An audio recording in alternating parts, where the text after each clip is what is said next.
initially there is a report from the branch and followed by a talk by Dr. Xxxix Amamecon on the topic, can we live longer? Everybody wants to live longer, look younger. This is the fundamental psyche in human life. So first, I would like to request to report about the activities of Southeast Manipur IMA. Thank you.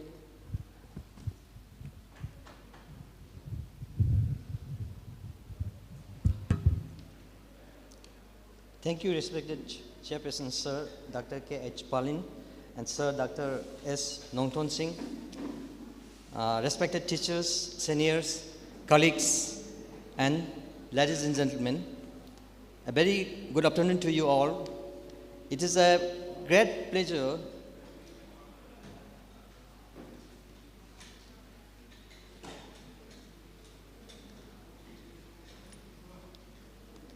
It is a great privilege to be on this stage of Amamecon 2023 to present the Secretary Report of Indian Medical Association Southeast Manipur Branch for the year 2022-23 since its conception. Indian Medical Association Southeast Manipur Branch was conceptualized by the then Indian Medical Association Manipur State Branch, led by the dynamic President Dr. S. Jugindra Singh, and it was established on the 23rd April 2022 under the aegis of IMA Manipur State Branch in a simple function at the Jivan Hospital premises, Xxxix, and it was recognized and inaugurated as the first local branch under IMA MSB by Dr. Sarpam Ranjan Singh, Honorable Minister Health and Family Welfare Manipur, on 15th May 2022 at this very sacred place of IMA Hall. As its first functionary activity following first executive body meeting, members of IMSM met Superintendent of Police Xxxix to discuss about the role of law enforcing agencies and the different organizations in the prevention of violence against healthcare providers. In continuation of the discussion and to bring awareness to the public and different sections of the community at large, an extempore speech was organized among the college students in coordination with Library and Information Center Xxxix on 12th June 2022 on the theme Violence Against Healthcare Workers and the Healthcare Institutions, with eminent jury members from different disciplines, namely Dr. R.K. Lenin Singh, Professor and the Head of Department of Psychiatry, RIMS, Sri K.S.H. Kunjabi Singh, Chartered Accountant, Sri Srebhats IPS, the then Superintendent of Police, Xxxix District.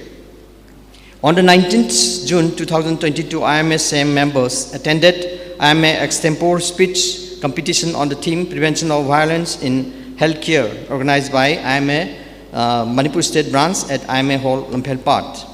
On the 27th August 2022, a wheelchair Kudol Tamba 21st September program was co-organized with Share and Care Wangkai Ningthem Pukri Mapal, Padam Sri Laisam Nabakishore Memorial Trust, International Handicap Welfare Association at Jivan Hospital, Xxxix, in which chairs were distributed to the needed persons with disability free of cost.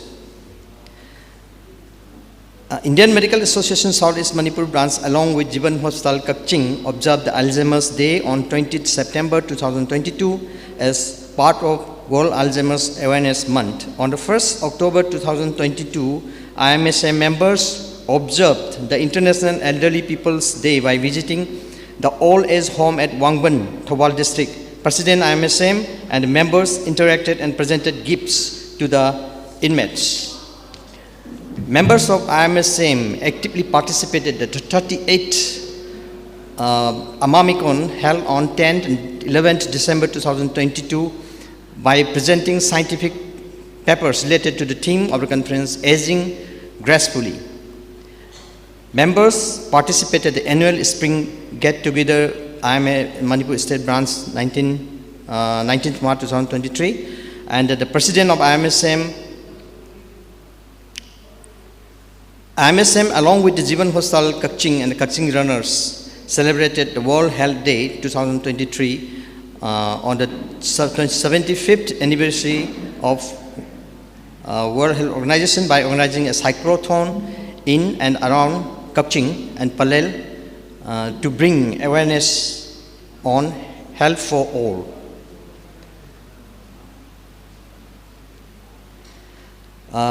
We celebrated the first Foundation Day of IMSM on the 23rd April 2023, graced by the chief guest, respected M. Rajkumar IAS, the then DC Sandal, guest of honor Dr. R.K. Lenin, the respected president of MSD, and the other dignitaries at the auditorium Jivan Hospital, Xxxix, and a souvenir with the theme Health and Well-being, the Essence of Life was released on this occasion.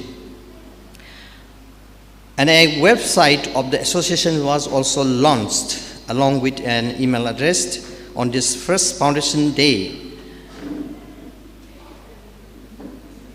The website is imsm.org and email is same22ima@gmail.com. I earnestly request everyone to kindly visit our website.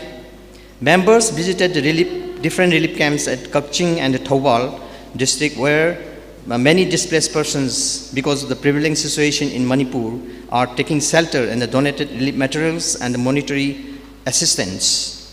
Members also organized a free health camp at Xxxix Higher Secondary School relief camp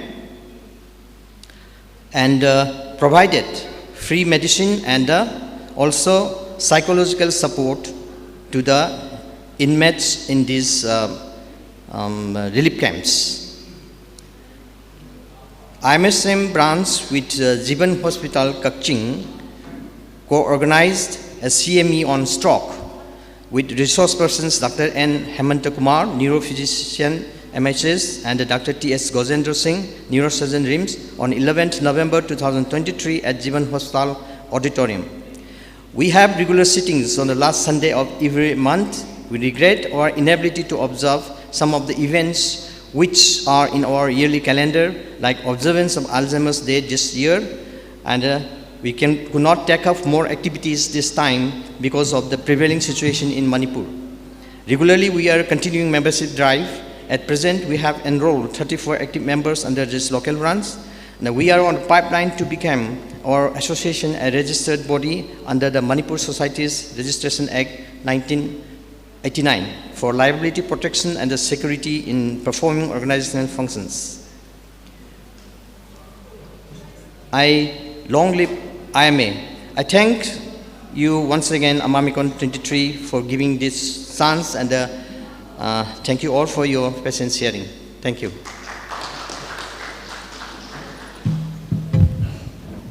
Thank you. Very nice profile.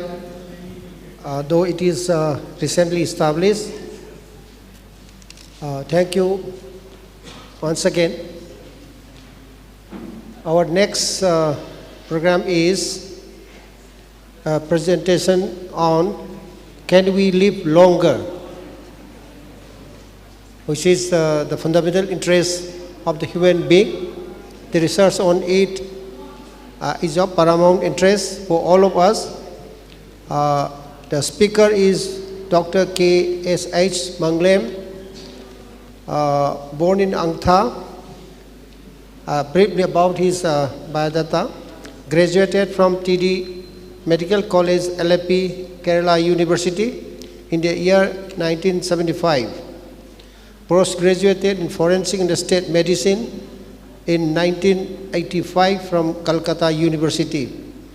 Served as Chief Medical Officer and Senior Medical Legal Specialist in Thoubal District and later Imphal East District respectively. He retired from the service in 2010 actively involved in some of the organizations. Lions Club of Imphal, Lions Club International and Indian Red Cross Society, Bharat Vikas Parishad. Formerly President of All Manipur Medical Officers Association, Vice President of IMA Manipur State Branch. At present, he is serving as President IMA Southeast Manipur, President Palliative Care Society, Imphal, Secretary of Indian Doctors for Peace and Development. With this introduction, I would like to request Sir to speak on can we live longer, and this is the interest of all of us. Thank you. Respected chairpersons, friends, I will be presenting my topic, Can We Live Longer? In fact, for a longevity program, we ought to start from womb to tomb, from birth till death, just prior to death. We have to make a longevity plan, longevity program. And of course, many factors play in the longevity of human life. Gut microbiome, then immunity, enzymes, environmental factors, many important factors are there. And we can say that it is a quite design form of life. So I will start. I will be leaving aside some of the points, but I will stick to some of the important points I think important.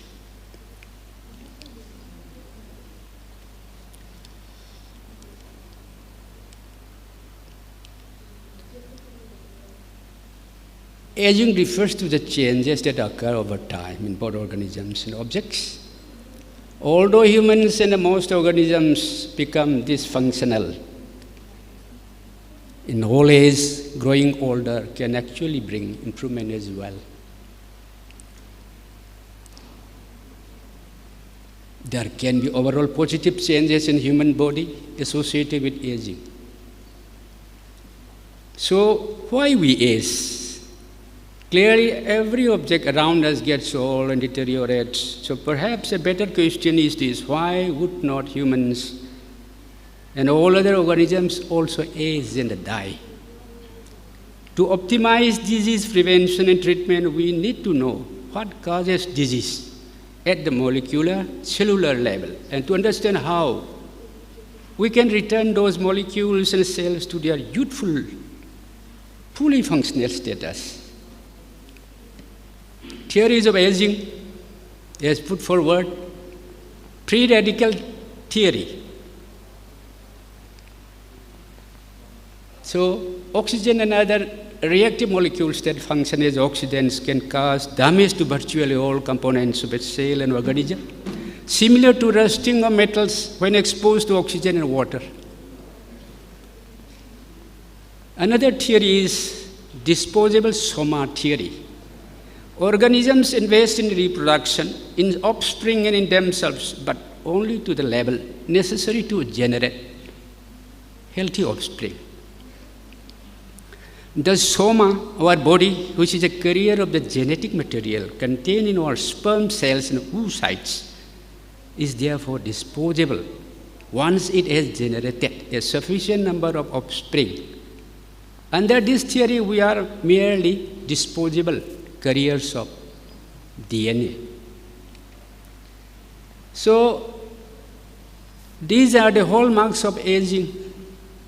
Genomic instability caused by DNA damage, attrition of the protective chromosomal end caps, the telomeres, alterations to the epigenome that controls which genes are turned off and on, loss of healthy protein maintenance known as proteostasis, deregulated nutrient sensing caused by metabolic changes, mitochondrial dysfunction, accumulation of senescent zombie-like cells that inflame healthy cells, exhaustion of stem cells, altered intercellular communication and the production of inflammatory molecules.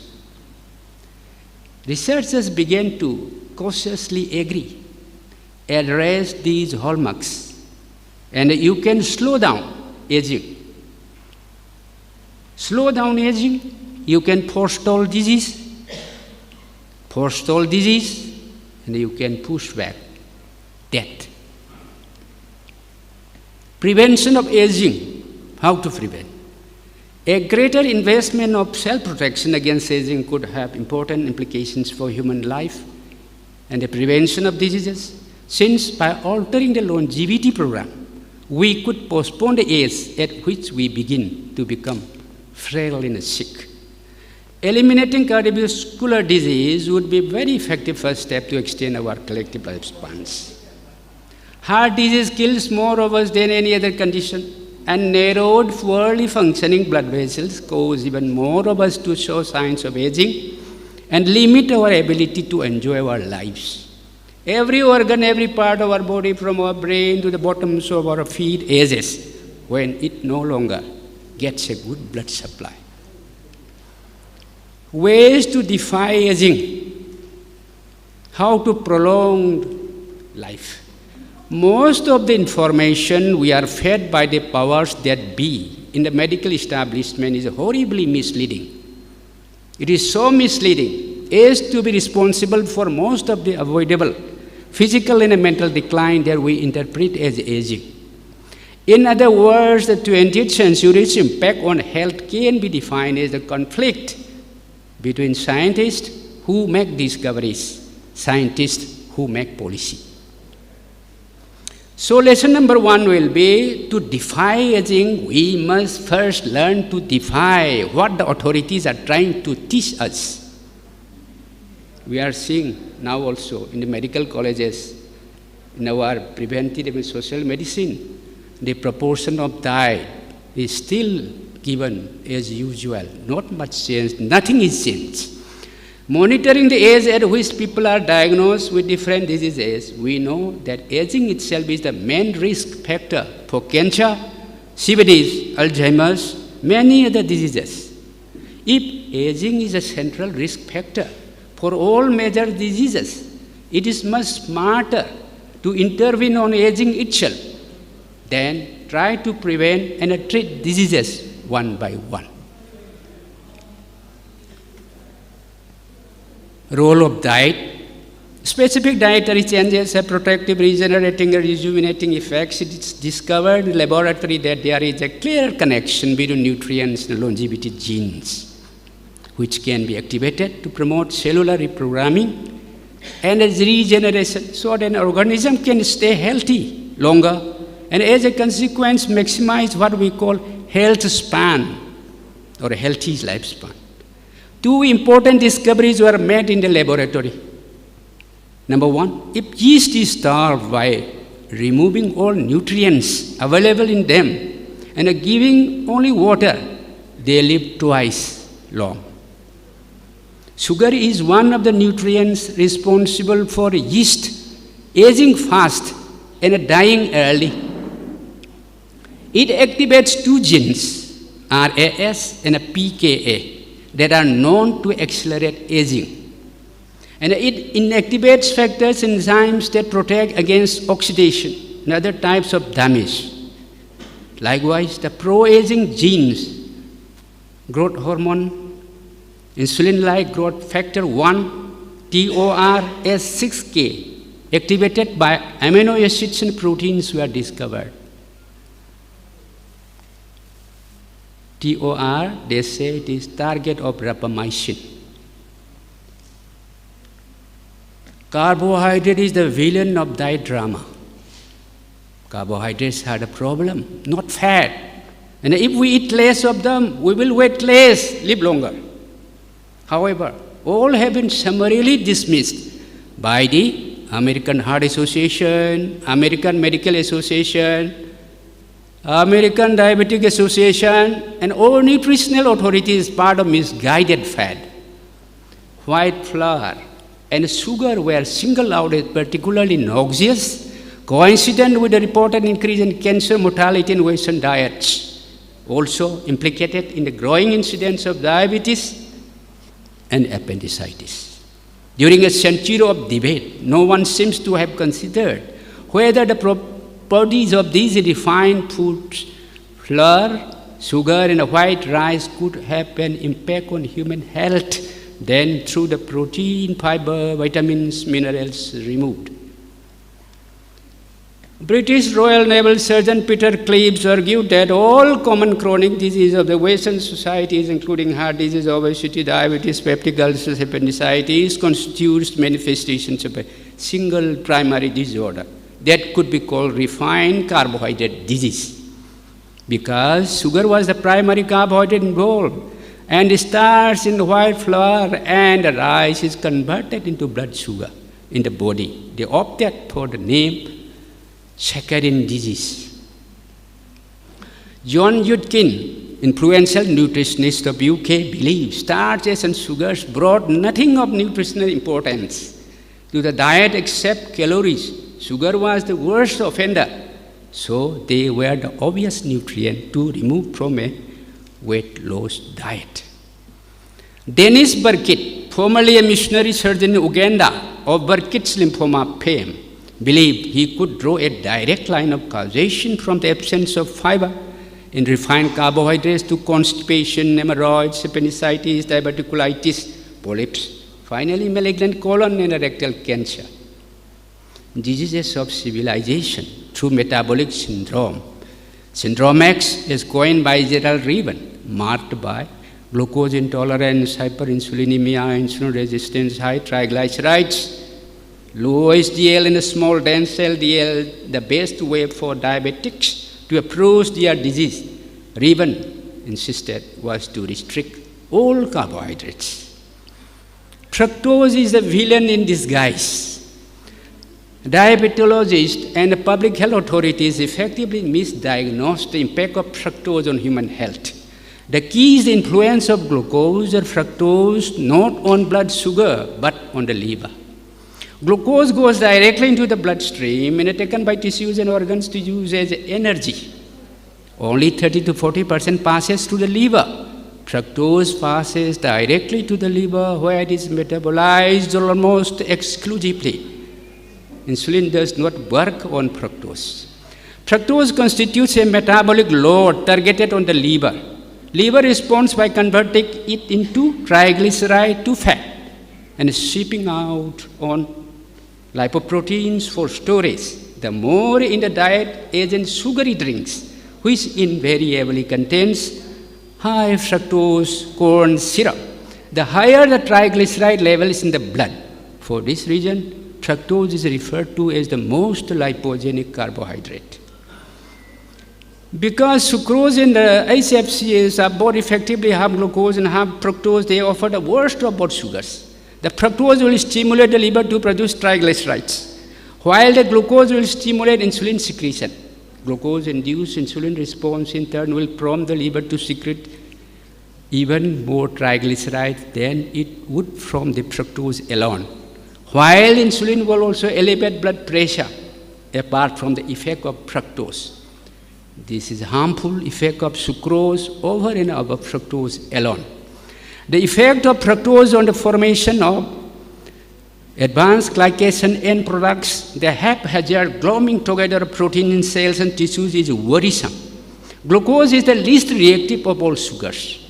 However, fructose is significantly more active in the bloodstream than glucose, and perhaps 10 times more effective than glucose at inducing of protein that leads to the cellular junk of AGEs.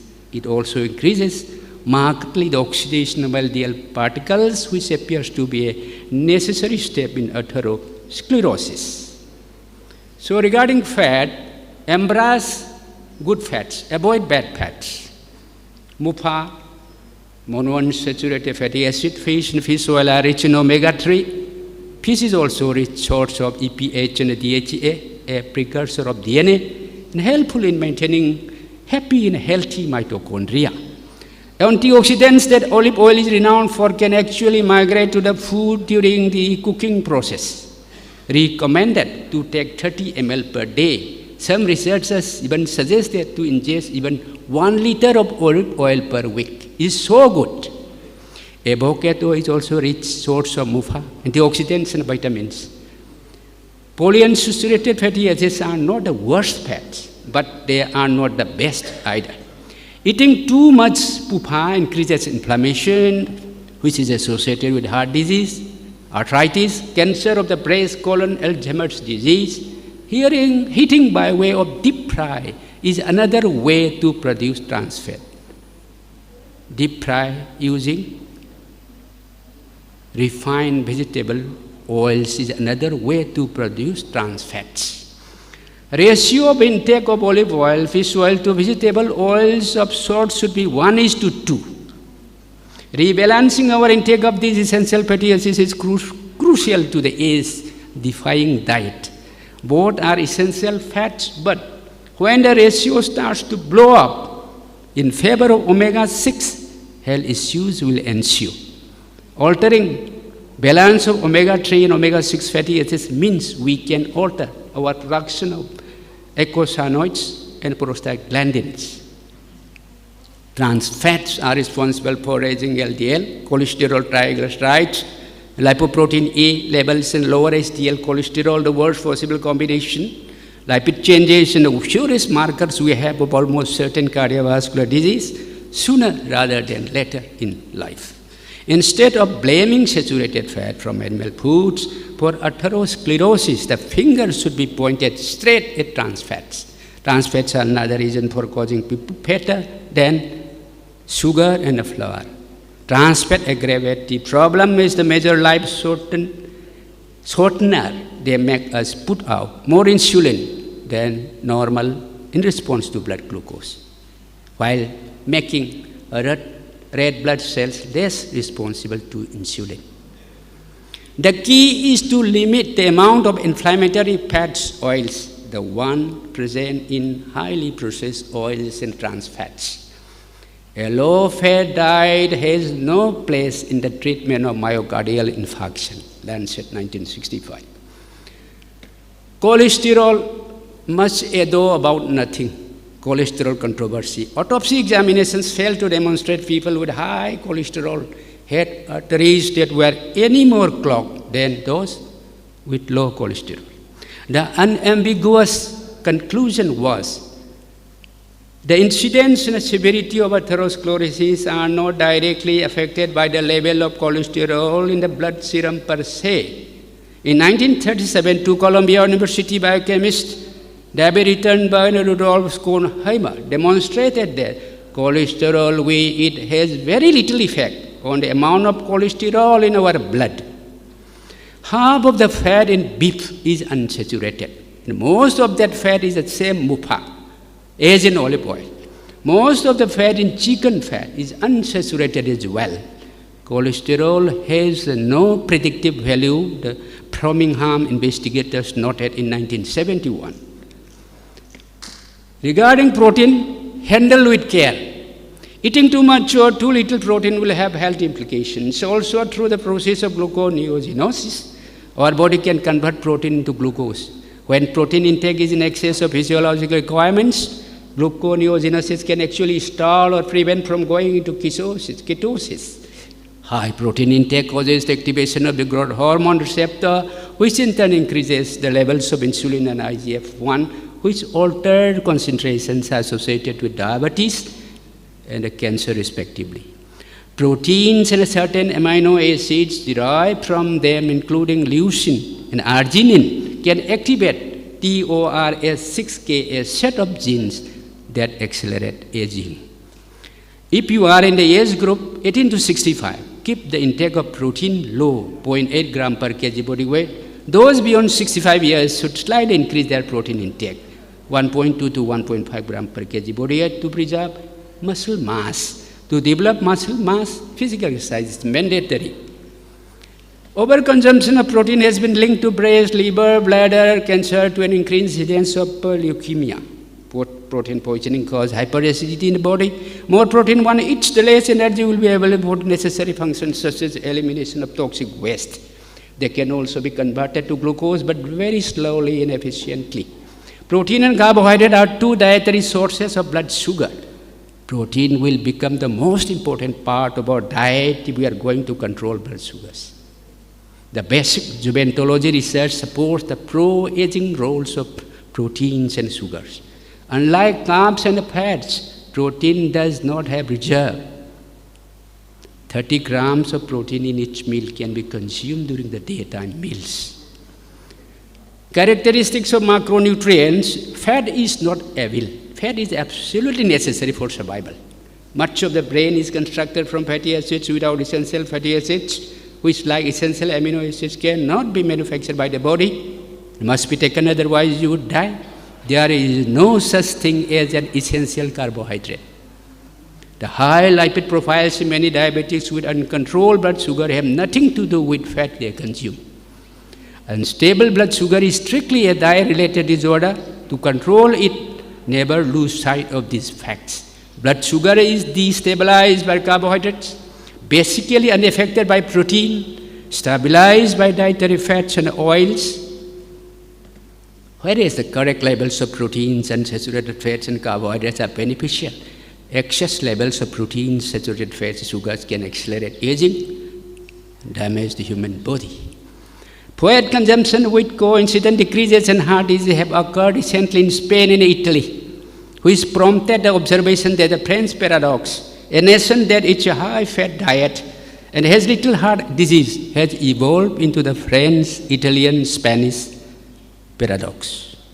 Experts could find neither convincing nor even probable reason to believe that fat-rich diets increase the risk of cancer. On the dietary treatment of obesity in US Navy, physicians had been prescribing 800 to 1,000 calorie ketogenic diet to overweight naval personnel. Their diet was 70% fat, 20% protein, 10% carbohydrate, and it induced significant weight loss in all their patients. Patients who underwent dieting found that the satiety value of the ketogenic diet was far superior to that of a mixed or carbohydrate diet. So we can't think of 70% fat in our medical system now. They are giving 60 to 65% carbohydrate, less fat, least protein. Fasting, not malnutrition, not starvation, but fasting, allowing our bodies to exist in a state of want, is questionably good for our health and longevity. Calorie-restricted diet for most people has not been demonstrated only to lengthen life, but also to forestall cardiac disease, diabetes, stroke, and cancer. It is not just a longevity plan, it is a vitality plan. Today, human studies are confirming that once in a while, calorie restriction can have tremendous health results, even if the time of fasting are quite transient. Over the course of just 3 months, those who maintain the fasting mimicking diet lost weight, reduced their body weight, reduced their body fat, lowered their blood pressure. The participants had lower levels of a hormone made primarily in the liver called IGF-1. Mutations in IGF-1 and IGF-1 receptor gene are associated with lower rates of death and disease and are found in abundance in females whose families do live past 100 years. So what is fast mimicking diet? And this is the different from interval fasting. It is the latest mode of fasting giving results. They say that if you adopt this thing, the cancer cells are weakened and our normal cells are activated.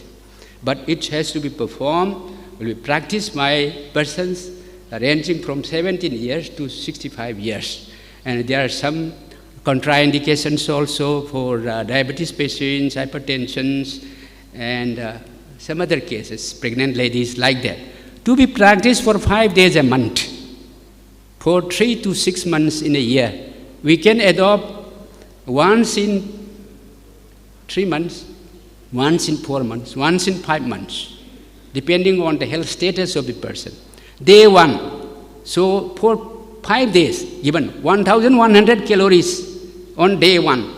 So 500 calories will come from complex carbohydrates, 500 calories from healthy fats, 1 multivitamin mineral supplement, 1 omega-6 supplement, omega-3, omega-6 supplement, sugarless tea, up to 3 to 4 cups per day, 25 grams of plant-based protein, mainly from nuts, unlimited water. This is for day 1. For day 2 to 5, 100 calories, 400 calories from complex carbohydrates, as mentioned earlier, 400 calories from healthy fats, 1 multivitamin, as usual, sugarless tea. Here we don't mention the 25 grams of protein. Then the above components can be divided between breakfast, lunch, and a dinner, or that can be taken as 2 meals and a snack. Day 6, fasting time is over.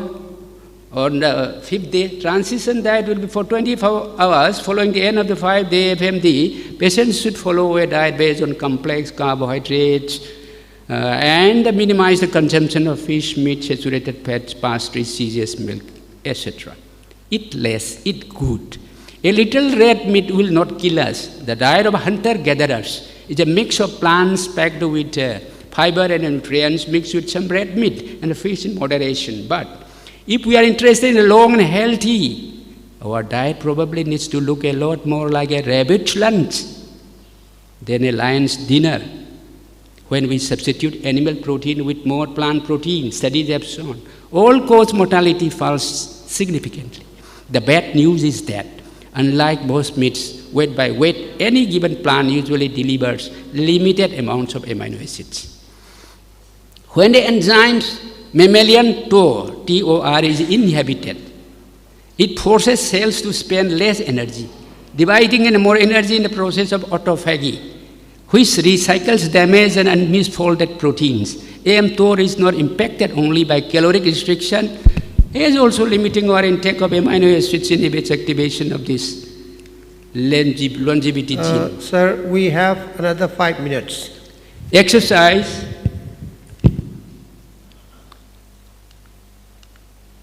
Drugs of longevity. Rapamycin, compound discovered by Suren Sehgal, is a person from Pakistan. He died in the year 1998 of colon cancer. Before his death, he used the medicine he discovered, Rapamune, anti-cancer drug. He extended his life for a certain period.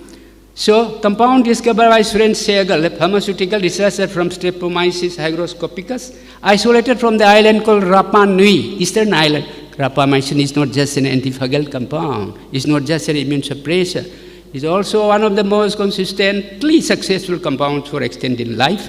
Rapamycin molecule is called xenomorphic molecule in that it does not kill senescent cells but does prevent them from releasing inflammatory molecules. Marketed as sirolimus, rapamycin is also used as anti-cancer drug Rapamune. Metformin, like rapamycin and metformin mimics aspects of calorie restriction, but instead of inhibiting TOR, it limits the metabolic reactions in mitochondria, slowing down the process by which our cellular powerhouses convert micronutrients into energy, among other beneficial effects. Metformin inhibits cancer cell metabolism, increases mitochondrial activity, removes and misfolded proteins. A study of more than 41,000 metformin users between the ages of 60 and 81 concluded that metformin reduced the likelihood of dementia, cardiovascular disease, cancer, frailty, differentiated not by a small amount. Though not all cancers are suppressed, more than 25 studies have shown a powerful protective effect, sometimes as great as a 40% lower risk, most notably for lung, colorectal, pancreatic, and breast cancer. The beauty of metformin is that it impacts many diseases through the power of AMPK activation. It makes more NAD, turns on sirtuins and other defenses against aging as a whole, engaging the survival circuits upstream of these conditions, slowing the loss of epigenetic information, keeping metabolism in check so all organs stay younger, healthier. Nirbergila is leading the charge to make metformin the first drug to be approved to delay the most common age-related diseases by addressing their root cause, aging itself. The US Food and Drug Administration has agreed to consider aging as a treatable condition that would be game changer, the beginning of the world in which aging is just the way it goes. Resveratrol, one of the antioxidants, was a natural molecule that is found in red wine that many plants produce in times of stress. Molecular structure of resveratrol has two phenolic rings, similar to fisetin and butene. Fisetin imparts color to the plants, such as strawberries, persimmons, which is now known to kill senescent cells.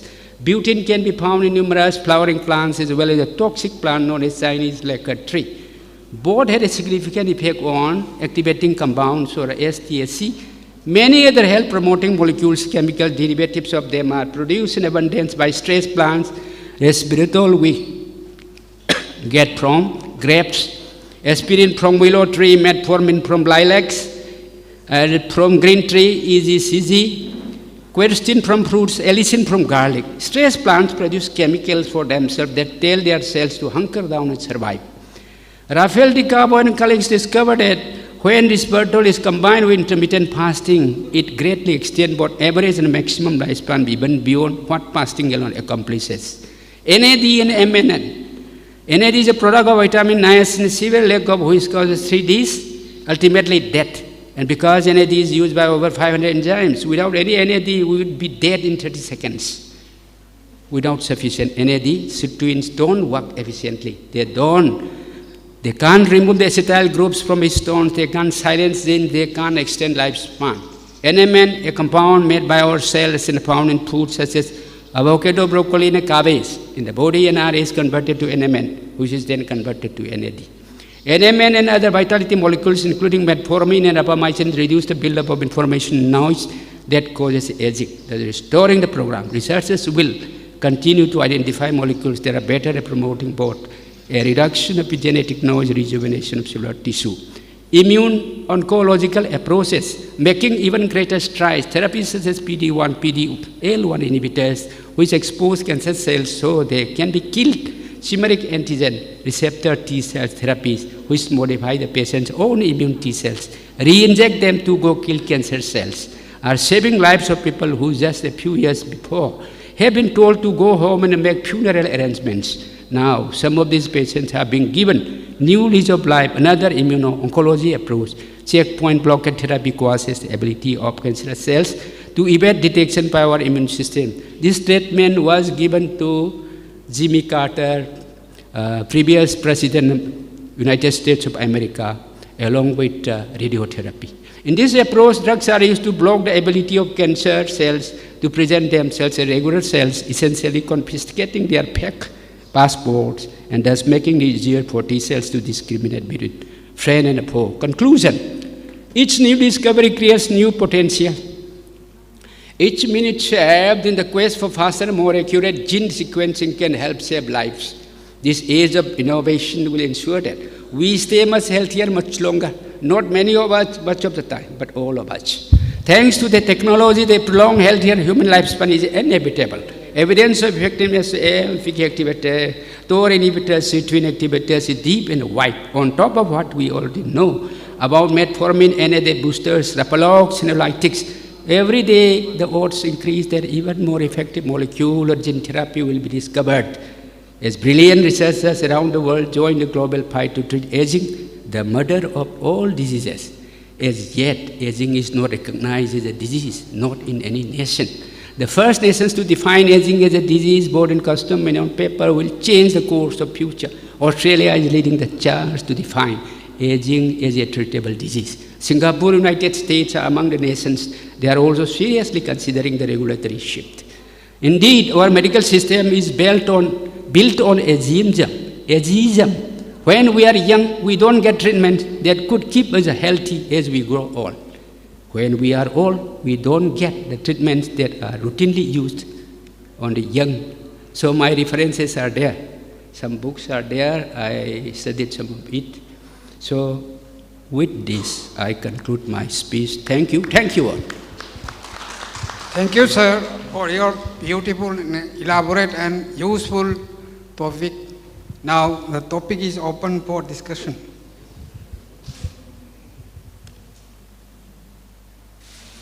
With the permission of the chair, sir, I would like to take some areas of spirituality. Does it help in extending the longevity and the quality of life? Yeah, definitely. Spirituality works. And it is said that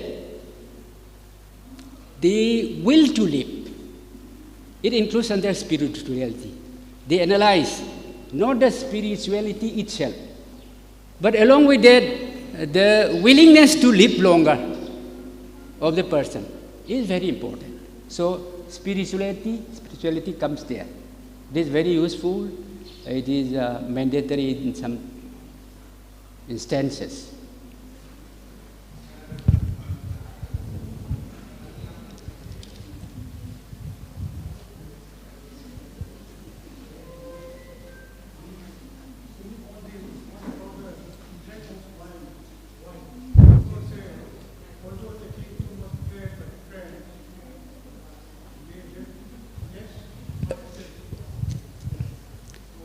Microphone, brother on the arm. Anyway.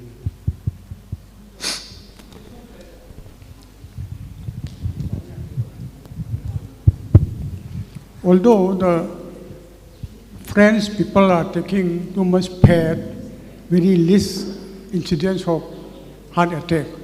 Later they said they used to take wine. So resveratrol in the red wine may be the factor. So impact of wine on aging, any opinion, sir? Regarding fat, we are advised to take fat as required up to the level of 70%, provided it is a good fat. So I should mention fish oil, olive oil, coconut oil, organic ghee, first class. These are the good fats. And other things, our refined oils, what we are using now, sunflower, fortune, rich in omega-6. So it should go in a right proportion with the omega-3 produced by those good fats. So if you go like this, moreover, if you are asked to take very fatty food, you won't be able to take much. Dr. Santa, did you ask for wine? It is for wine. Effect of wine. Resveratrol has got antioxidant effect. I have explained to some extent regarding phenestin and butane. No, we are not supposed to drink much. Some 30 ml, 1 ounce, red wine, not a white wine. Red wine we get resveratrol from red grapes, of course. So it is useful, provided it is less. But we don't advise the patients to take wine because of some undesirable side effects, because of uncontrollable things. But in fact, it is advised, resveratrol. Okay. Dr. Jogendra, do you have any question? It will be the last question.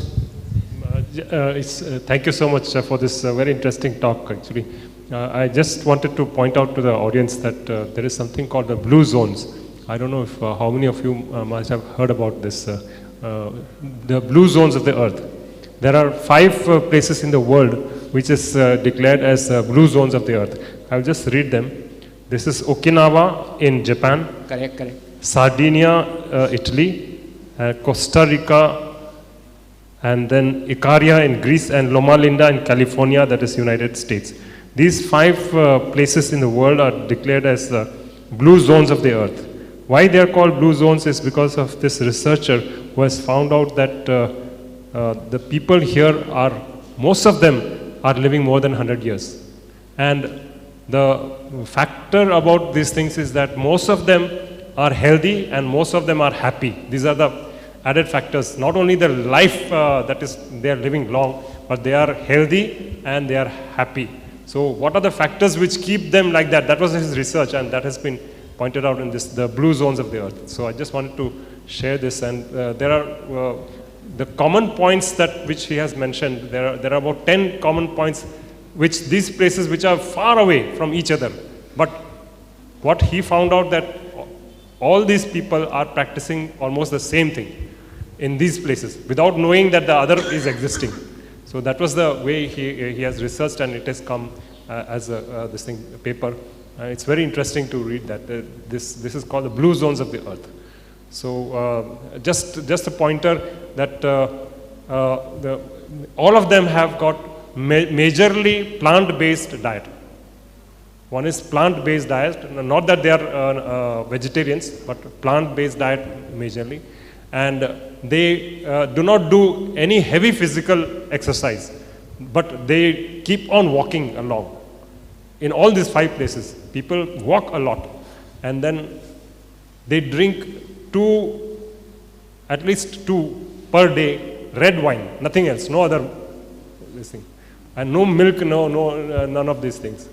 These are the points I remember. If I could read out more so many more, but you can please research from the internet.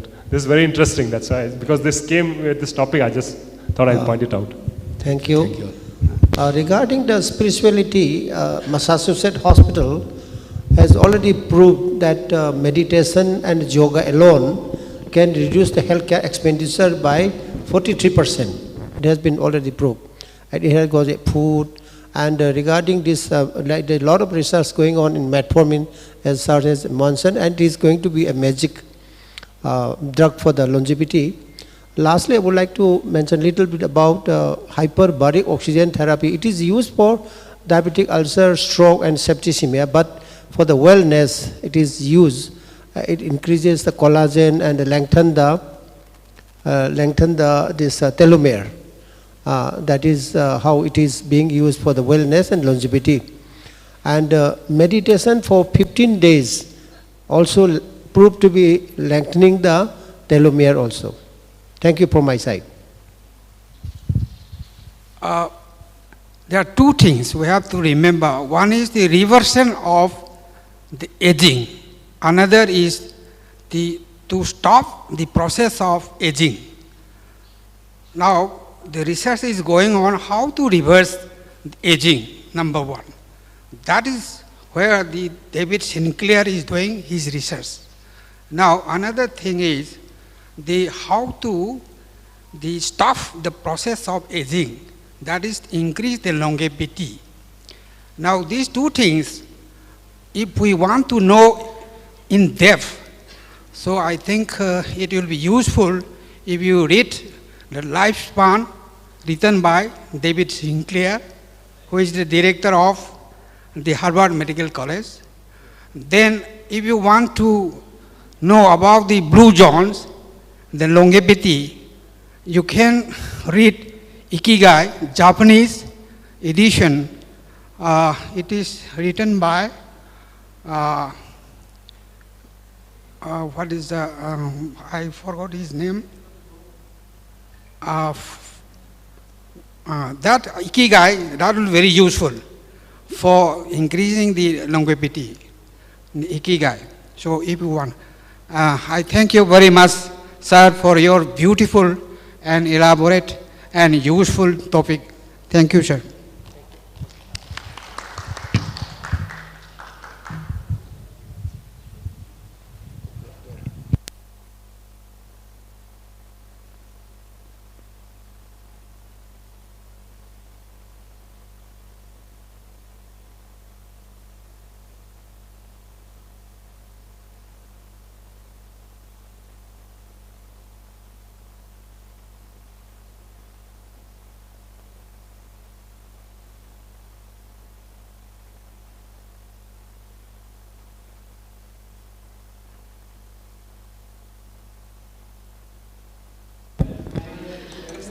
Thank you, sir, for that wonderful presentation. Now I would like to request the two chairpersons to felicitate the speaker of the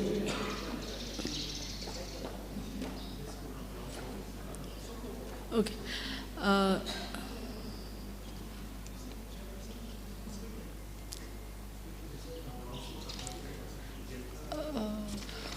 Speaker ki mana pai lai khadi. And I would also like to request Sir Dr. Laishram Gojendra Singh, retired CMO Bishampur, to felicitate the chairperson of the evening.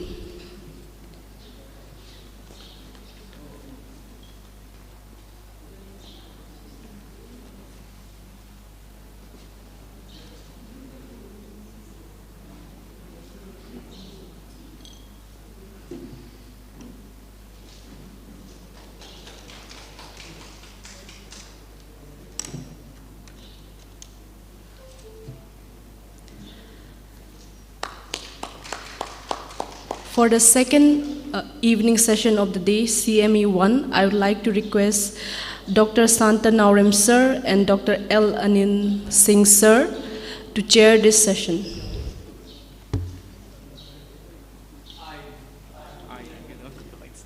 Okay, I'm really sorry for that, sir.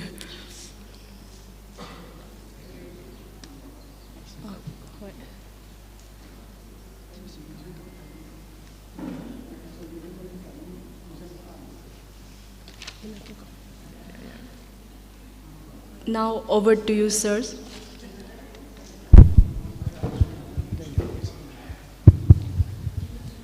Good evening, everybody.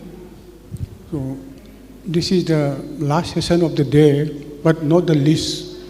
Not the least. We have got very important topic. Although the case is not a common disease, this is fatal disease. So we need to have suspicion and treat early. So our first speaker is Dr. N.G. Sonamani Singh. He will be talking on hemophagocytic lymphohistiocytic hemophagocytic lymphohistiocytosis (HLH), which goes together with macrophage activation syndrome. Although rare, this is fatal disease. So we will listen to Dr. N.G. Sonamani Singh. When will we suspect to have this disease and what can we do? Dr. Sonamani, please. Thank you, sir, for the kind introduction. First of all, I would like to thank the organizers for giving me this opportunity to share a few slides on one of the rare medical conditions but which can be lethal and very dangerous if not identified early and treated early. So I'm going to talk today on a topic, hemophagocytic lymphohistiocytosis. It's just an overview of how we diagnose it and what are the things that we can do and some of the messages that we can take from this a few slides. So our learning objectives today will be a few slides on introduction. How do we diagnose HLH? What are the pathobiology? And what are the patterns or variations in HLH patterns? And some of the management strategies that we follow for treating HLH. And a few slides, one slide on our take-home message. Okay, so HLH is basically a syndrome. I say a syndrome. So a syndrome of pathological immune activation, which is characterized by clinical signs and symptoms of uncontrolled and extreme inflammation. So we understand two ones. One is a pathological immune activation and second is uncontrolled inflammation in the body. So we will be talking about in detail later on. It is because of an abnormal T cell activation and an inflammatory resulting in an inflammatory cytokine production, which results in an abnormal immune-related pathology in different organs in the body, including the liver, including the brain, including different organs in the body. So apart from that, there's also an paradoxical down-regulation of the immune response. So on the one hand, we have an pathological excessive immune activation, and on the other hand, we have a paradoxical down-regulation of immune responses, which include a B cell development and function, which also includes the deregulation and suppression of toll-like receptors expression and signaling, and finally, apoptosis induction. So let's just go through a case. This is a case. I'm taking a case from one of the child that we just sold quite a few days back because of the high load of dengue fever we had in the state. So it's a 6-year-old male child, normal history. He just had no history of, no significant past history, no examination, except for a right-sided neck swelling for 2 days. On admission, he was febrile, but hemodynamically stable.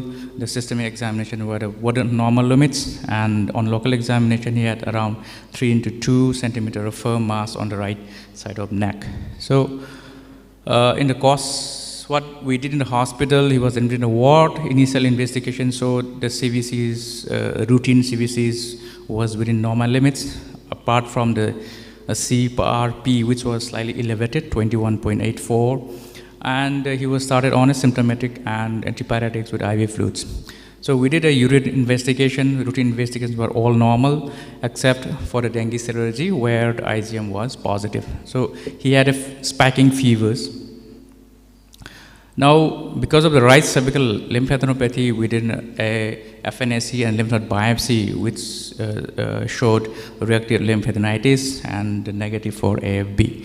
So he was managed as a case of dengue fever, as with the fluids and everything, as the WHO dengue treatment guidelines.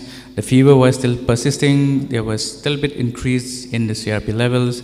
The LFTs were normal. Ultrasound abdomen was normal. We did a COVID serology because we have seen a lot of cases where you have a positive COVID serology and which may present to you with MISC. So the IgG was positive, IgM was negative. The inflammatory markers we did, the D-dimer was in the thousands, the proBNP, ferritin were all within normal limits. Okay, so this is the serial lab that we did.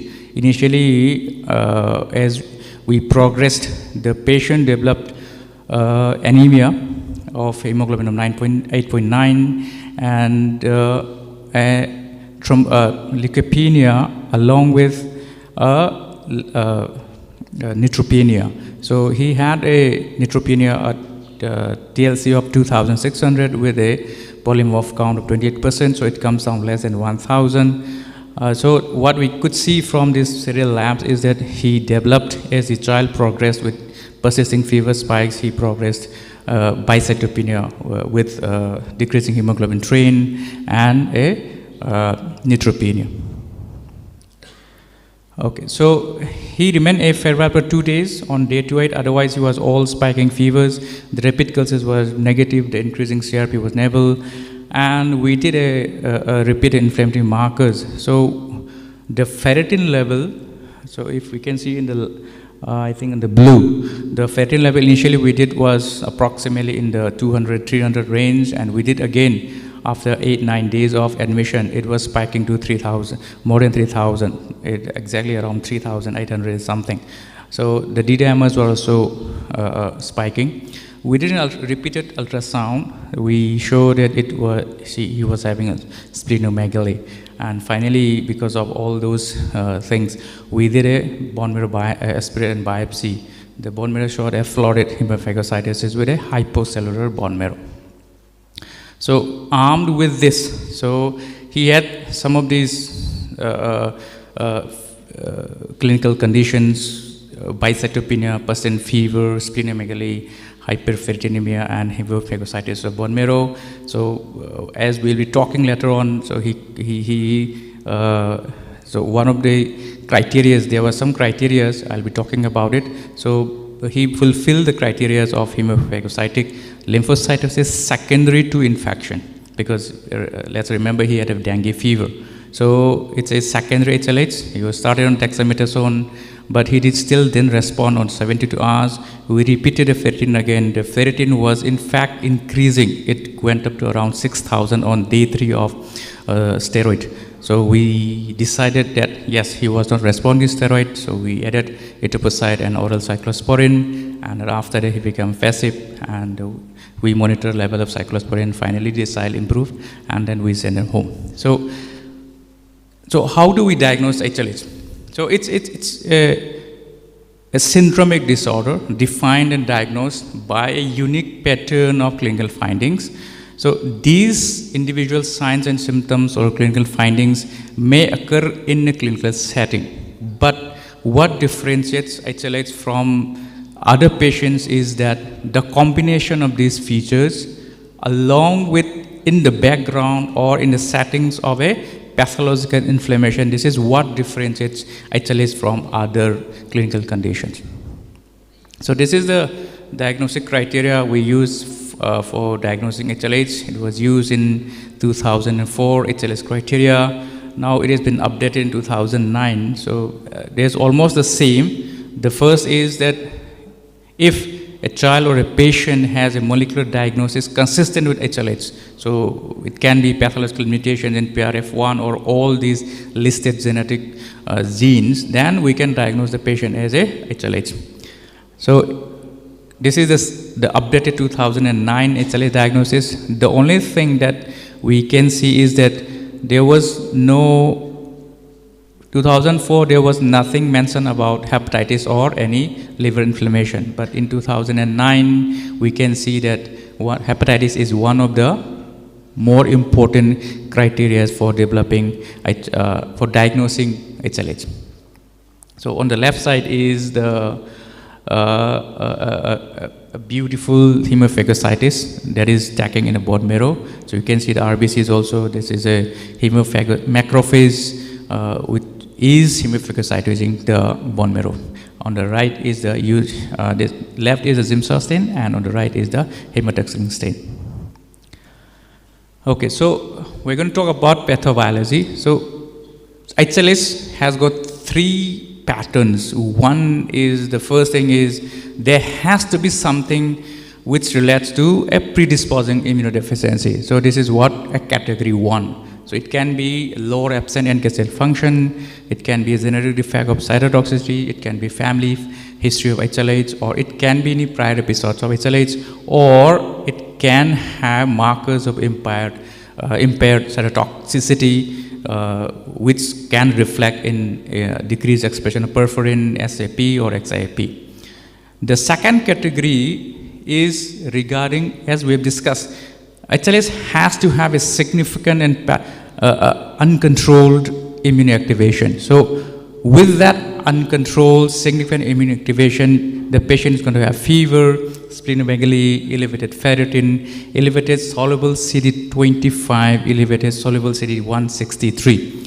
And the third pattern is the impaired or uncontrolled activation should lead to an abnormal immune-related pathology, which will be reflected in cytopenias, decreased fibrinogen or increased triglyceride, hemophagocytosis, hepatitis, or CNS involvement. So this HLH is characterized with the presence of this category 2 and 3. So the category in 2 and 3 has to be present to diagnose a case of HLH.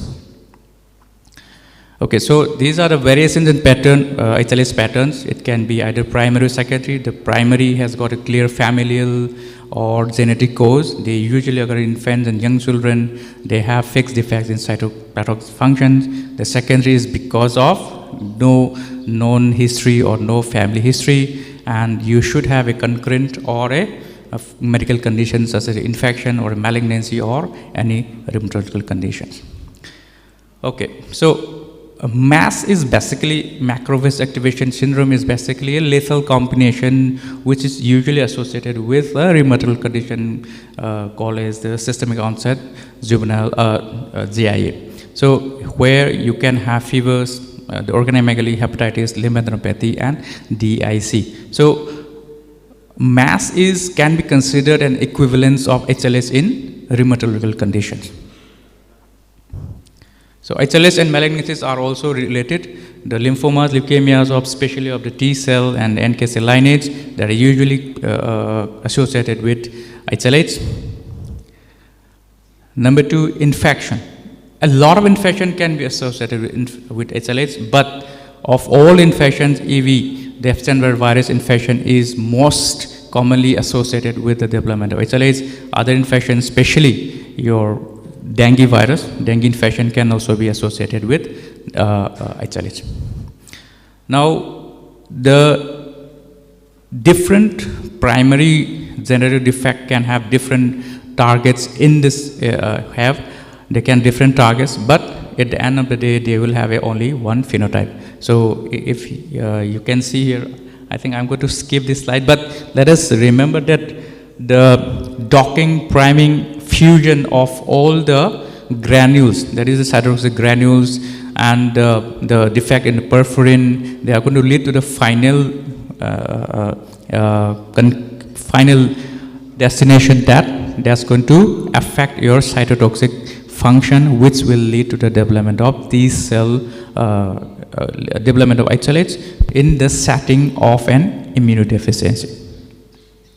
Good. So these are some of the genes that are associated with primary HLH or the genetic causes of HLH. So we have. Dr. Saramani, I'm so sorry to disturb you. We are running late, so we want to inform you that about 14 minutes completed. So just see if you can wind up quickly. Yes, I think I. Yeah. Thank you. 2 minutes. Okay. So we'll come to how we manage the case of HLH. So once we have a patient clinical suspicion of HLH, we need to work up. If the patient meets a diagnosis of HLH, then we started on a HLH 94 induction based, and then if the patient completes, then we stop the treatment and then we follow the lung patient. If the patient has got an autoimmune disease or a malignancy, then we start on a corticosteroids and disease-specific treatment. If the patient improves, then stop the therapy for long-term therapy. If the patient initially responded to the treatment, and if the patient has a recurrent disease, we need to re-escalate the Dexona and etoposide, but where we can't stop at the induction phase therapy, we need to continue with the continuation therapy, and we need to plan for a hematological transplant. So the continuation phase is basically reserved for those patients with, number 1 is genetic causes, that is a primary cause. Number 2 is a recurrent disease, and number 3 is very severe disease where we need to continue the continuation phase, and finally, which acts as a bridge, in fact, a bridge to a transplant. Those patients will definitely require transplant. Without transplant, the patient will have a recurrent disease, and there's going to be a lot of problem with the patients. So this is the induction that I was talking about. So we had one is the upper one A is the 1994 protocol, and the B is 2004. The only difference is that we have added prednisolone in 2004 in intrathecal therapy, and starting cyclosporin at the outset. So we are starting cyclosporin from the from the onset itself, rather than waiting as in 1994. So this is the diagnostic induction survey. Okay, so this is going to be my last slide. There are a few take-home messages. HLH is potentially fatal disease if diagnosed late. We have to have a very strong index of suspicion to diagnose it and treat it early if we are to salvage the patient.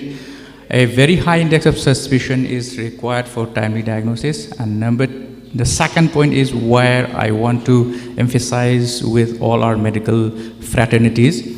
A prolonged fever, cytopenia, and a liver dysfunction should alert a clinician for further workup for HLH. So if you have a patient who has got prolonged fever, who has got cytopenia, especially cytopenia, and if you see that the liver enzymes are going up, or if you see any liver dysfunction, these three should alert us to the possibility of XLH.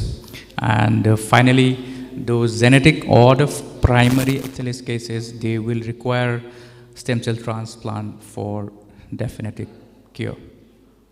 Thank you for your kind attention, and thank you.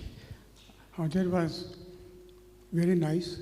In a short time, Dr. Sonamani has described so much in detail. So, because of shortage of time, we will invite only 1 or 2 questions from our respected audience.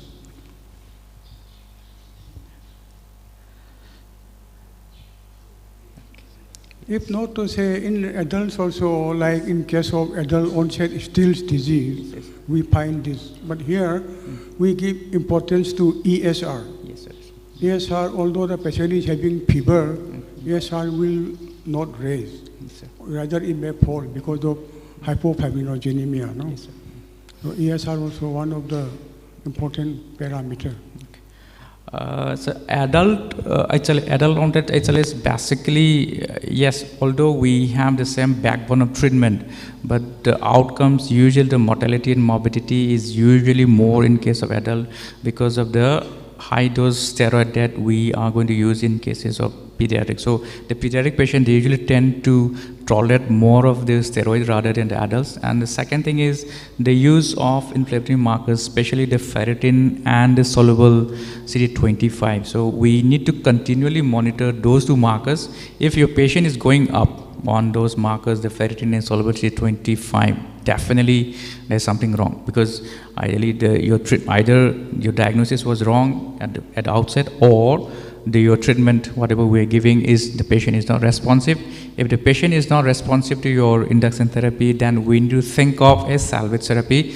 If the patient does not respond to etoposide and steroid-based therapy, then we might have to think for another alternative therapy, which can be based on alemtuzumab or ATZ. So that's what that is where the salvage therapy is based on, alemtuzumab ATZ.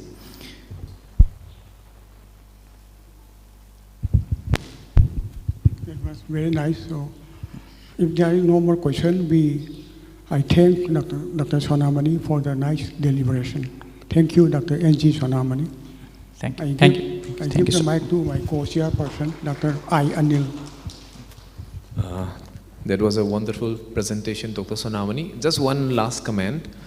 In case of primary HLH, usually the symptoms are relatively milder. Sometimes they may just come with thrombocytopenia or just an anemia. I think so far, I have come across 3 primary HLHs. 3 of them came only with thrombocytopenia, not much symptom. So I think whenever we walk up for thrombocytopenia, we will also probably keep this as one of the possibility. With this, I like to thank you, and we will call the next speaker. This is Dr. Linda Marangmai. She is the, assistant professor in Department of Medicine, RIMS. She did her DM, Clinical Hematology, from the prestigious All India Institute of Medical Sciences, New Delhi. I'd like to welcome Dr. Linda to kindly talk on ITP, and I will request her to again kindly keep her time. We will be giving you 15 minutes, ma'am, so kindly try to finish it in 15 minutes so that we can have some discussion for 5 minutes. Thank you.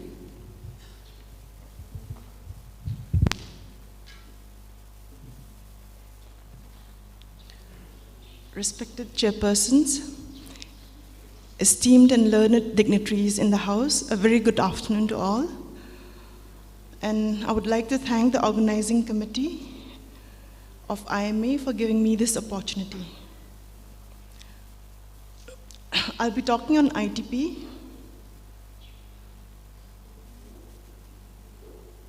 So what used to be called as idiopathic thrombocytopenic purpura is now termed as immune thrombocytopenia. It's a bleeding disorder with a low platelet count, less than 1 lakh per microliter.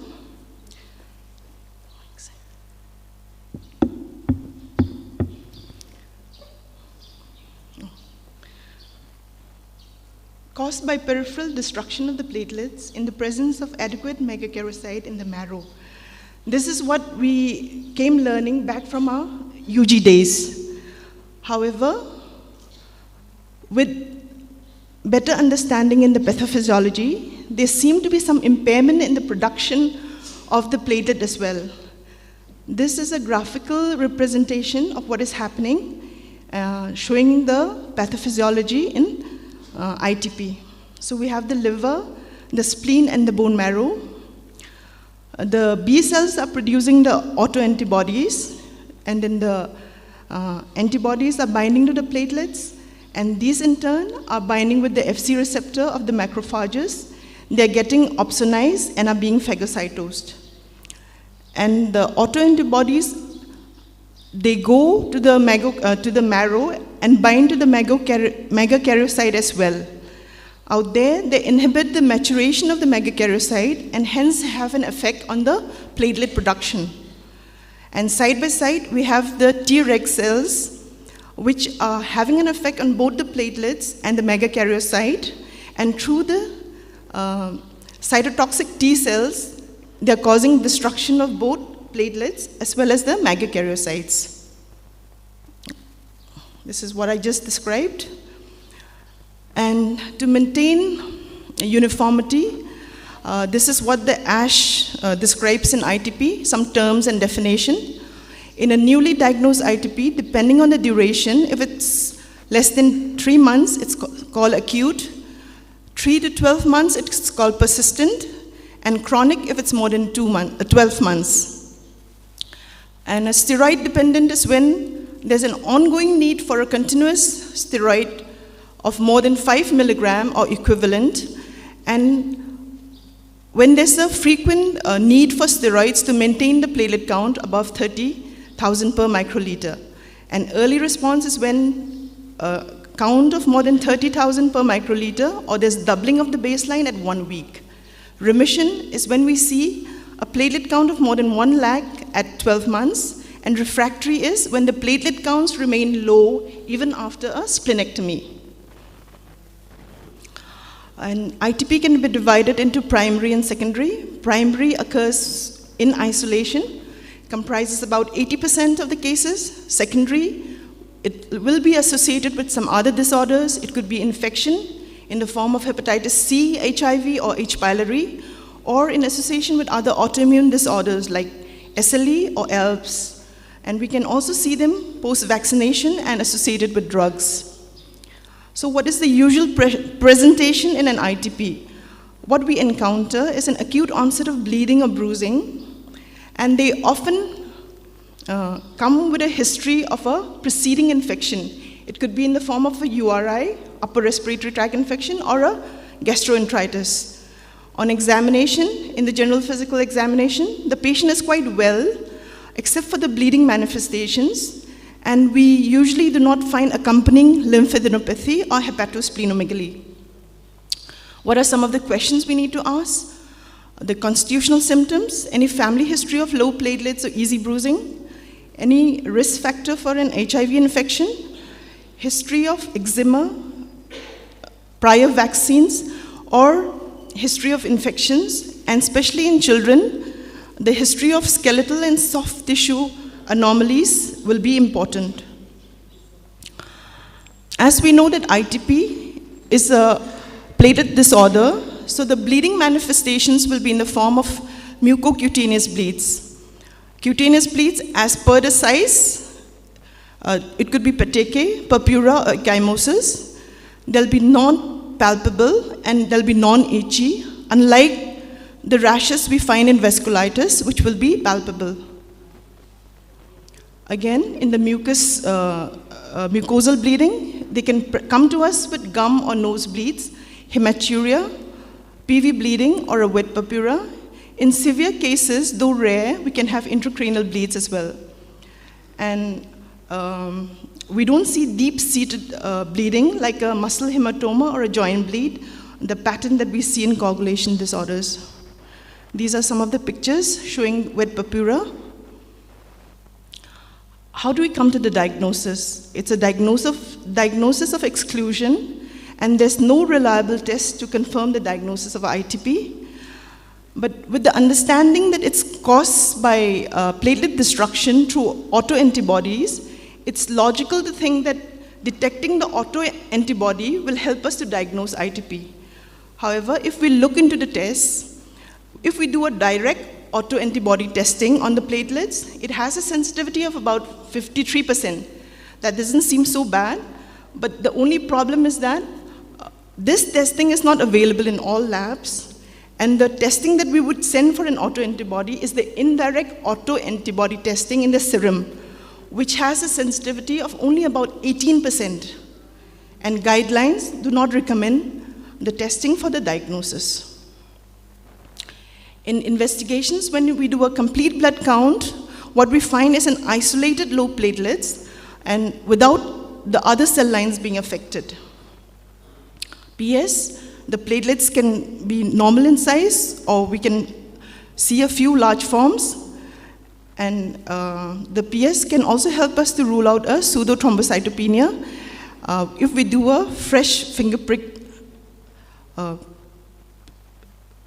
sample, if we take. And these are some of the other tests we can do as to rule out the secondary causes, but all guidelines, however, do not recommend them unless the patient is symptomatic or points towards the illness. Again, a marrow examination. This is not called for in all cases of ITP unless we're having some abnormality in the complete blood count, which makes us suspect some malignancy or MDS or a bone marrow failure, or in conditions when the response to treatment to steroids or IVIG is lacking, or a patient that is going to be taken up for TPO receptor agonist or is to be subjected to a splenomegaly. So what is happening in ITP? This is showing the timeline as what all the treatment has become available over the years. So starting out with steroids, splenectomy, and IVIG, in the 80s and 90s, we were introduced to azathioprine, MMF, danazol, and NTD. Then it was in 2000 that rituximab came into the basket of treatment. And a decade later, we have the TPO receptor agonist, which is at present, currently, the most widely used drug. And in the pipeline, we have the SYK inhibition as well as BTK inhibition and complement inhibitory drugs, which are in the pipeline. The general principles of therapy is the major bleeding would be rare if the platelet count is above 20,000. In the figure here, the major bleeding is being depicted by what is shaded in black. So we see that only after the count drops to less than 10,000 do the major bleeding occur.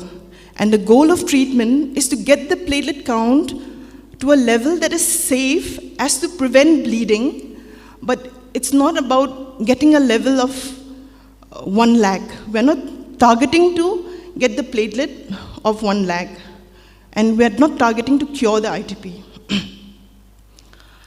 So in the first line therapy, we have the steroids. We can give prednisolone in a dose of 1 to 2 milligram per kg per day orally for 2 weeks, and then taper it off over 4 weeks.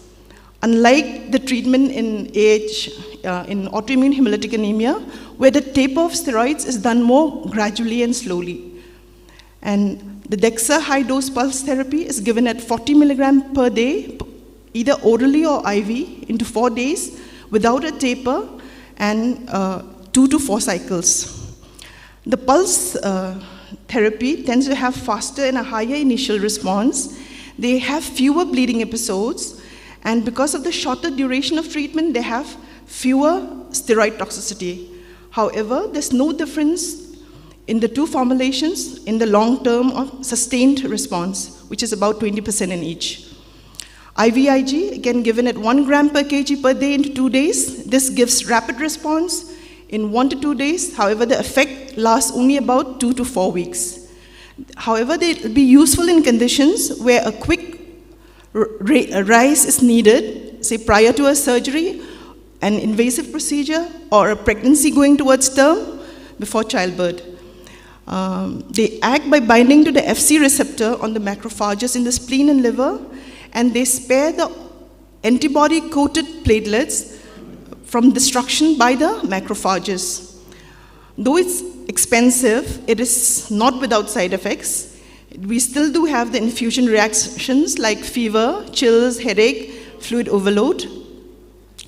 And coming to NTD immune globulin, the mechanism, it acts like IVIG here.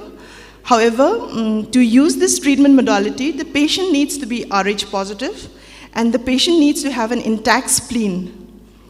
It shows a good initial response, but since the RBCs are destroyed instead of the platelets, it almost always gives rise to hemolytic anemia, so we need to watch out for that. Splenectomy, out here, we are removing the major site of platelet destruction. So we usually get a sustained platelet response in about 80% of patients. But spleen plays an important role in the immune defense of the body. So once it's removed, there's a high risk of infection. And so if it's an elective surgery being performed, we need to vaccinate them 2 weeks prior. And if the surgery was done in an emergency, the vaccination should be done post-operative, at least after 2 weeks. The patient needs to be put on prophylaxis with penicillin group of antibiotics, and the lifetime risk of overwhelming post-splenectomy infection is 5%. So a patient having fever or any subtle signs of infection, we need to manage it aggressively. Coming to rituximab, which is an anti-CD20 monoclonal antibody that acts against B lymphocytes. They're given weekly, consecutively for 4 doses. Either of the 2 doses can be used, 375 milligram per meter square per week. This is the dose that we tend to use in non-Hodgkin's lymphoma also. Or we can just give a dose of 100 milligram per week. Response is seen in about 60% and in about 6 weeks. But some things we need to keep in mind, it can cause reactivation of hepatitis. So even if the surface antigen was negative, we need to test further and do the HB core antibody testing before starting the medication. And as seen in the figure, rituximab is binding to the CD20 of the B lymphocyte, and by the antibody or by the complement-dependent cytotoxicity, the lymphocyte is getting depleted. And coming to thrombopoietin receptor agonists, we have L-Trombopac, Romipostym, and Avatrombopag. In earlier days, thrombopoietin was attempted to treat ITP. However, this led to the formation... Excuse me, Dr. Linda, only 1 minute more for you. I'll conclude. So we have the figures depicting how the L-Trombopac and Romipostym are binding the TPO receptors with JAK2 and STAT5 being activated. This leads to a signal transduction with increased platelet production being available. Then Romipostym and all the 3 TPO agonists have no cross-drug resistance, and so they can be used interchangeably. If one is not effective, the other can be tried. And these are the different ways in which we give them. I'll skip on the other therapies. And ITP in children, commonly seen in 1 to 2 years, another peak in adolescents. However, they are usually self-limited in children. So in the management, it differs a little in that if there's no bleed or a mild bleed in a newly diagnosed case, just irrespective of the platelet count, just a close observation will do. And pregnancy and ITP, as ITP is common in the women with reproductive age group, it tends to complicate pregnancy. The challenges here is about preventing. We try to prevent the bleeding antepartum, intra and postpartum. We try to prevent thrombosis, and we try to also avoid the treatment-related side effects in both the mother as well as her unborn child. Follow-up frequency would depend on the individual needs as well as the gestational period, platelet count, and if any intervention is being required. This is with the various trimesters. We see if the patient is symptomatic and bleeding with a platelet of less than 20 to 30, we give the first-line therapy, which are steroids and IVIG. And if a splenectomy is needed, we try to target it within the second trimester. And in the third trimester, in case a second line is needed, in the choice between TPO receptor agonist and rituximab, we opt for the TPO receptor agonist as they work faster and achieve a higher response. And the way in which we use steroids in pregnancy is a little different, in which we start with a much lower dose of 10 to 20 milligram per day. And IVIG shows a good response, but they tend to decrease with repeated use. I conclude with a slide where we have to remember that the goal is to achieve and maintain a hemostatic platelet count of above 20 to 30,000 per microliter, while we minimize the treatment-associated morbidity. Thank you. Thank you, Dr. Linda ma'am, for the wonderful presentation on ITP. I'm sure that it was very enlightening, and with this, I'd like to open the house for discussion, 1 or 2 questions.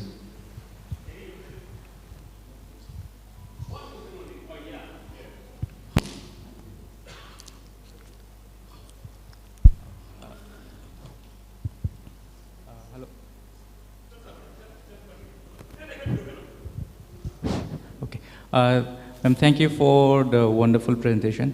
I have just one question, as we have discussed on the treatment of ITP. What is the present role of TPO agonist in children? So, till how many years have they been approved? Is there? I mean, we understand that the TPO agonist has been approved for use in the adults as even in the first-line therapy, but what is this role of TPO agonist as a first-line therapy in children?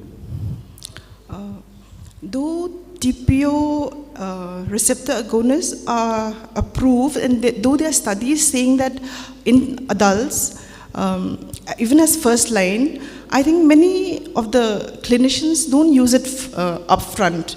We still add on when they don't respond to the steroid and IVIG. As for children, they have been approved in children, but I think that's only above the age of 1 year. So below that, there's been no studies and the safety is not known. Thank you. Thank you, ma'am.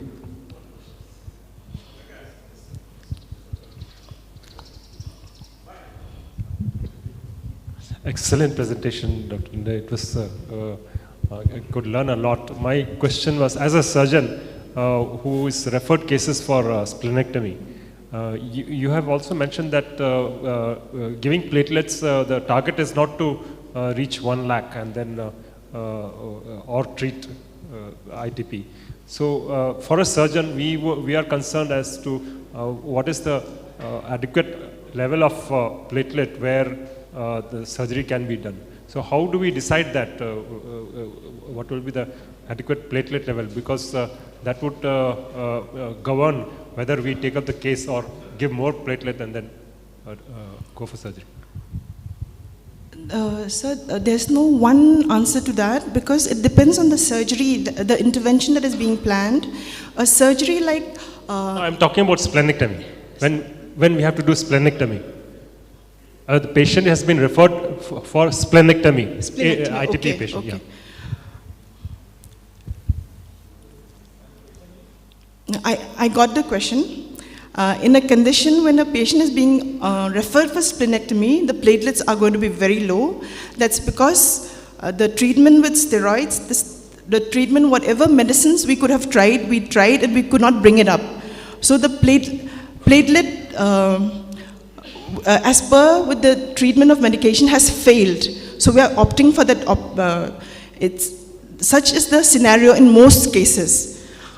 So we expect the platelet to be less than 10,000 in that. However, when we transfuse platelets in ITP, though this is not a routine call to transfuse platelets, because it's just a temporary measure, it will get destroyed anyway. But from the little experience that I've had when we were doing our studies, the patients were taken up at very low platelets, but with the support of the platelet transfusion prior to the surgery. So, I mean, that level will be less than 10,000. With this, we will, as we are running out of time, so there will be, we will close the session. Thank you, Dr. Linda Marangmai. We will close the session today.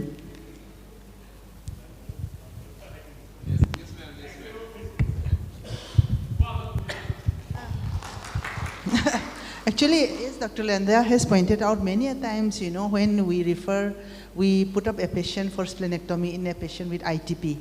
The platelet is very low. But while doing operation, when the vessels are being clamped, the platelets are usually, we usually say that platelets are usually raised. And so, we don't have to depend the operation on the platelet count. That for that temporary, we need to give platelet. After that, once the clamping has been done, the blood vessels, then, post-operatively the platelets is increased usually. Thank you. Due to lack of time, we have to finish our presentation for today. Thank you, the speakers, for today. I think we have not introduced Dr. Sonamani. Kindly please stand up once. Dr. Sonamani is a hematologist. He did his MD pediatric and he did his FNB pediatric from Narayan Hospital, Bangalore. Thank you.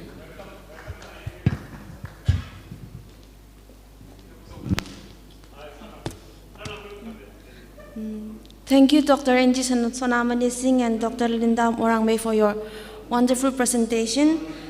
To facilitate the speakers, I would like to request Dr. Shyam Kumar Laishram, Director CGP Program.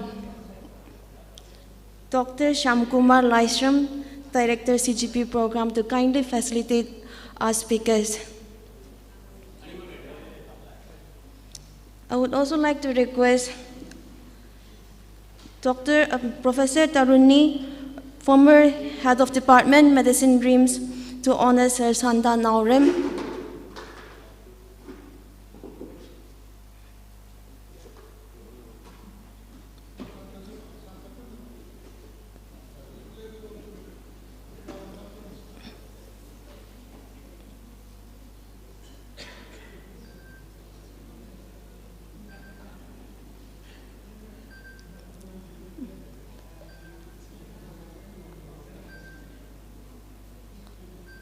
I would also like to request Dr. Y. Ashok Kumar Singh, Managing Director, Jivan Hospital, and YN College of Nursing, Kakching, to honor Dr. Iram Anil Singh.